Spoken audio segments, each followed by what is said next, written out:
Hi, everyone. This is Miguel Solar. I'm with Steve Tampus over at Augusta Financial. I want to welcome you to First Take. Guys, we're not editing it. Whatever mistakes we're going to see here on camera is what it is. One take, one shot, that's all you get. Today, I want to talk to you about forbearances, okay? Right. First of all, I hope that everyone is safe and healthy. I'm hoping we'll all get back to work in some safe fashion or another.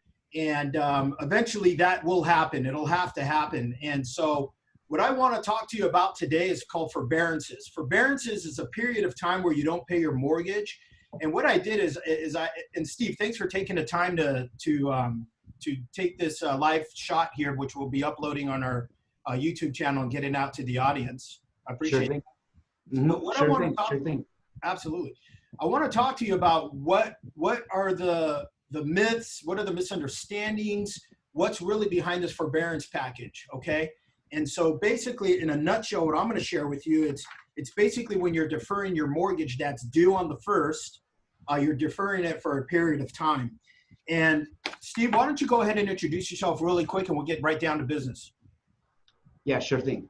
My name is Steve Tampus. I'm with the Steve Tampus Financial Group. I'm a member of the Augusta Financial Group as well. Just wanted to talk, Meg and I had talked about, explaining to some of our clients about forbearances as we've been fielding these kind of phone calls. Basically, a forbearance is, in some cases, or in some situations, people feel that it is a deferment. It's not necessarily a deferment. Think of it like a credit card. When you apply for a credit card, you get 0% financing for the next 90 days. After that 90 days is due, what happens is all the interest that you've accumulated over that 90 days gets now tacked on that 120-month payment. So that's kind of like how these forbearances are working. The problem is that there's no clarity of what these servicers or investors are going to actually do once you're coming out of forbearance. But the question with forbearance and why it's brought up so much is because of the stimulus package. Forbearance is being offered to everyone. Hopefully everyone's at work. If people aren't at work and they need the money, then obviously we want to make sure that they take advantage of a program like this so it doesn't affect their credit. Yeah. But a forbearance is not a deferment where you tack on payments to the end of your mortgage, what some people think. But there's no real clear understanding to what happens when you're coming out of that forbearance. But that's typically what a forbearance is. It gives you an opportune window of time if you're not working. That it gives you, right now, I think they're offering anywhere between 90 to 180 days of forbearance where you don't make payments for 3 to 6 months. So I spoke with a client today, actually just before lunch, and I felt it's one of my it's a client that I really enjoy to speak to. And with her and her husband right now are on hiatus or whatever you want to call it, or on a layoff or whatever it is, on a timeout, right? And so what she was sharing with me is that she ended up calling her bank and they did a forbearance package for her. So starting April, May, June, so May, June, and July, they have 90-day window where they don't have to make a payment. Now, from what I understand and what she shared with me and what you shared with me earlier in the week, was that it's really it's not affecting your immediate credit. Now, we're going to ask everybody to call your lender, make sure you can verify this information, but we want to get you the information right up front. So it's not affecting your credit for the period of 90 days. But after the 90 days, she has a plan where they're going to go back and repay that amount. So what do you know about that? What are some of the plans that you're hearing and that you understand are out there? So what we know for sure is at the end of the 90 days, like let's just say on month 120, that your 90-day past payments are all due along with that next payment.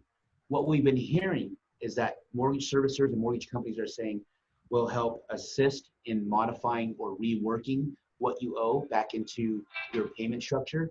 But that's where there's a lot of there's not a lot of clarity, Meg, is that we don't know exactly what's going to happen when you're coming out of that forbearance. What should happen is you pay everything that you haven't paid, including your monthly payment scheduled for that month. That's what should happen. Okay, so here's the instruction for everybody.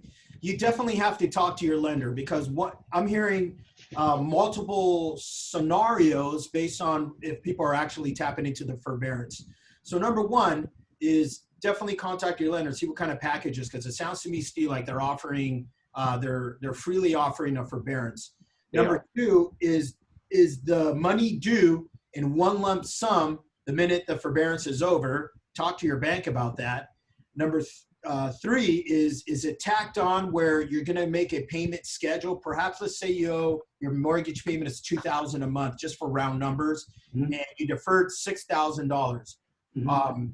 It could be where they're going to take your $6,000 that you didn't pay and chop that up into smaller bite-sized payments that they tack onto your current payment. So let's just say your payment was $2,000, maybe it's $2,500 over the next 8, 9, 10 months, however long it takes to catch up back to a current state. So would that be fair to say that that is a possible thing out there? Well, we've heard terms of will modify at term. At term of forbearance is over, we'll take a look, we're willing to assist, and we'll modify your loan. That word modify does frighten us because back before, and we can only go off what we've seen in the past. So modification meant you couldn't afford what you currently have, so you had to miss one payment, which did affect credit. So to go back, even circle back just a little bit, Nick, because you touched on about credit. So when you have a forbearance, it's not supposed to negatively impact your credit. Negatively impact meaning it won't show up as a late, but there will be verbiage on the credit trade line that you were in forbearance. So for creditors to lend out money to someone that has or is in forbearance or had a forbearance, it is going to impact you, and not in a positive way. It's not going to hurt you or maybe hurt your credit scores because you're not late, but it will show a forbearance on the credit report. So it sounds to me, Steve, like if you really need a forbearance because you're out of work, like the client I spoke to at lunch, banks are cooperating with that. It sounds to me like what you need to do specifically is contact your bank to find out what their what rules or what program they have available to you.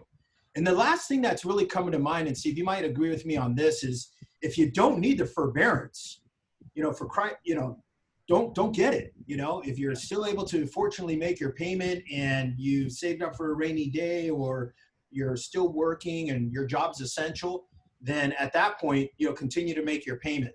Would that be, that just seems like the wise thing to do.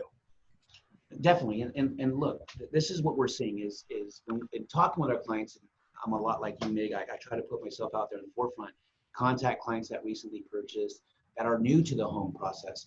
And what we're being told is once they call in, even to make a payment, when they call in, they're offered the forbearance. This is kind of somewhat of the little underlying problem is that they're not asking for, hey, are you currently working or not working? Okay, you're not working, let me offer you a forbearance. They're offering it to everyone. So you got to be careful with that, because some people obviously think, hey, let me take advantage of the next few months of not making a payment. What I would tell you is you could miss opportunity in the event that happens. If you are working, and even, if you've been able to save up for a rainy day, hopefully we all go back to work if everything becomes enlightened in the next 30 days or so, where we all start getting paychecks and everyone can get back on track a little bit. But you could miss opportunity because of the forbearance. And we just want to make sure and get that information out. That what kind of opportunity? When you say opportunity, what do you mean by that? Well, we're hearing that when you do go into a forbearance, and let's just say market shifts and you wanted to do a refinance, or you were thinking about purchasing, but you did a forbearance because you're currently out of work, and you did a forbearance because you're currently out of work and your home was on the market before the COVID started. Yeah. You could have a hard time. You possibly could have a hard time getting a new loan. We're hearing that they're going to track when you went on forbearance, when you went back to making payments, and from that window of time, there has to be a payment history in order for you to qualify for a new loan. Got it. Okay. Well, I think we can wrap this up here in terms of this topic. And for me, I wanted to affirm and have a conversation with you and then just share that with, a lot of the people that have been calling around.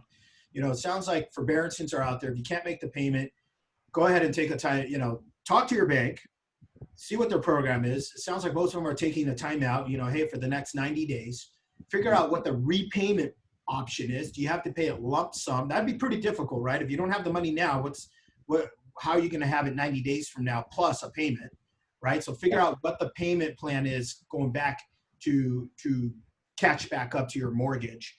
And then definitely speak to a professional like Steve. Call me directly. if there's any direct questions, if you're looking to refinance or to purchase money, again, there's an application process. It has to be underwritten. And at that point, we're going to see what's really going down. My guess, Steve, is that if there's what we used to be called back in 2008 extreme circumstances, if there was a legitimate reason why somebody took a forbearance, the bank might oversee that as, okay, hey, this was a global crisis. It wasn't something because you were irresponsible financially, but the whole economy shut down. And that's what my guess is going to be. And I'm going to follow up with you, Steve, at a later time, if that's okay, just to follow up and see if, so, you know, what we're experiencing this, and we'll talk again later this year. But always appreciate your time. Steve, what number can we reach you at if we needed to get a hold of you? Number 661-755-2600. 755-2600. Hey, Steve, I appreciate your time this afternoon. I'm going to be circling back because you always have great information to share. Thanks, buddy.